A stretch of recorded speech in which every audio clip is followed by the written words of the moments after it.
Ну, були такі в нас випадки, що дуже велике поле і воно заміновано мінне, так як картошка посаджена вдома. Отак все в мінах було. Найважче йти вперед, тому що ти не знаєш, що там буде. Тому що коли ми йдемо вперед, там починає більше арта робити по нас. Там піхота з піхотою, то відколи я є, ну то може 15-20%, що йшла піхота на піхоту.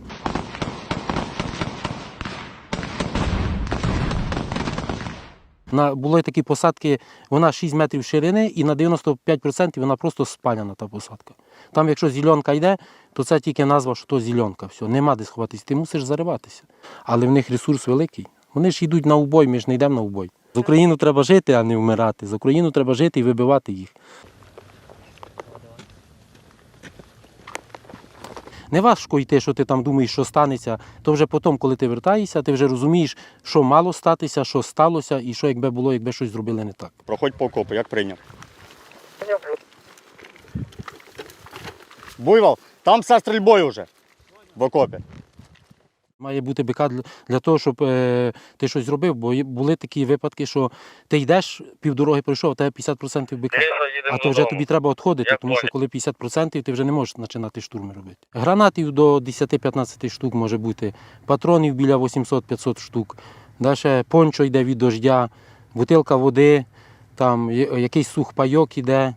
Ну і може протипіхотна міна йти або протитанкову міну тягнути можемо.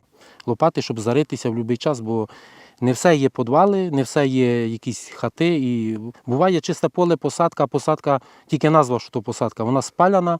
Були такі посадки, вона 6 метрів ширини і на 95% вона просто спаляна та посадка. Там якщо зеленка йде, то це тільки назва, що то зеленка. Все, нема де сховатися, ти мусиш зариватися. А буває таке, що штурм йде, ти 2-3 патрона можеш вистрілити, тому що танки луплять, арта лупить і по кому тобі стріляти, по кому? Сюди, з цієї сторони, щоб тебе було. Отак, отак. О. І у тебе тіло за укриття, виходить. П'ятихатки, сучий ліс, там було таке, що там було дуже заміновано. Там що розтяжки протипіхотні, що протитанкові міни кругом, там дуже було так заміновано, що без розмінувальних засобів там, ми не дійшли би туди. Там урка, там катки, трали, вони дуже замінували багато, у них міни стоять з прошлого року ще. Тепер поля ж не обробляються, вони позаростали, так як тут ви бачили, які тут поля. Так само там міни закопані, ми їх не бачимо, щоб пройти саперам тут шлях тяжкий, їм треба довго проходити. І не все сапери можуть знайти ті міни. Були такі в нас випадки, що дуже велике поле і воно заміновано мінне, так як картошка посаджена вдома. Отак все в мінах було. Що там техніка фактично йти не може, ландшафт не дозволяє. Но міни наложені. А чого? Піде піхота, почне мінометка крити, зацепить одну міну, другу, люди будуть там тікати або бігти в укриття, і їх осколки знайдуть, зловлять. Да.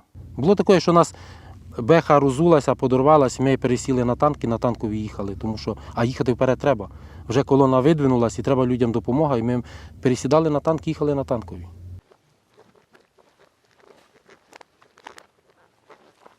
Ми як спортсмени, знаєте, якщо ти день-два не потренувався, в тебе м'язи починають боліти, якщо ти вже не тренуєшся, в тебе вже хватка не та, ти вже не так оком дивишся в присіл.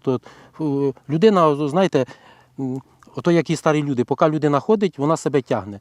Лягла людина, все, так і ми. Ми мусимо розвивати свої навички, тому що бачимо, що треба міняти тактику до противника, ми то робимо. Ми кожен раз щось дивимося по відео, як ми наступали, як вони нас крили, ми щось міняємо тактику, різні є позиції, є різні окопи, ми маємо міняти тактику, зато ми тренуємося. Ми один одному допомагаємо. От старі, скажімо, солдати, вони допомагають молодим солдатам, як себе розвивати, як себе навчити. У нас ніколи не йшло по плану те, що ми задумали тут, ніколи.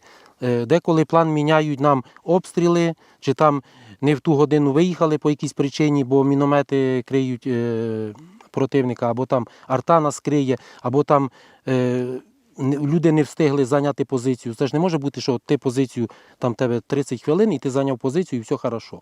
Ну не може такого бути. Деколи і годину, деколи і 3 години ми займаємо позицію, і вже воно все не йде по плану. Вона казала, людина розумна, солдат має знати те, що він має знати. Чим більше він знає, тим більше в нього в голові серіали крутяться, і він себе накручує. Не треба, в нас є ціль, ми маємо готуватися, наприклад, до штурма, остальне нам не треба знати.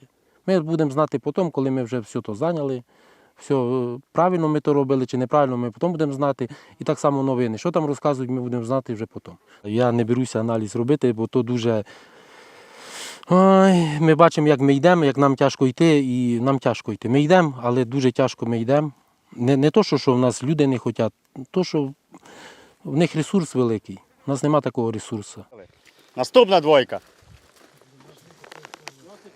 Коли бувало, ми були на бойовому завданні в обороні, там я брав канцелярського ножика, я фігурки витисував малому. Там робив солдатиків, робив, там пушку робив, так, ну, з дерева вирізав. Воно мене заспокаювало. Ну, я собі, ну, я і так морально устойчивий, да? Я якось до цього дуже легко відношуся, але я собі оце, щоб чимось зайняти, я собі стругав. Там десь щось летить, стріляє, я собі сижу, стружу. Ну, я тим віддихав.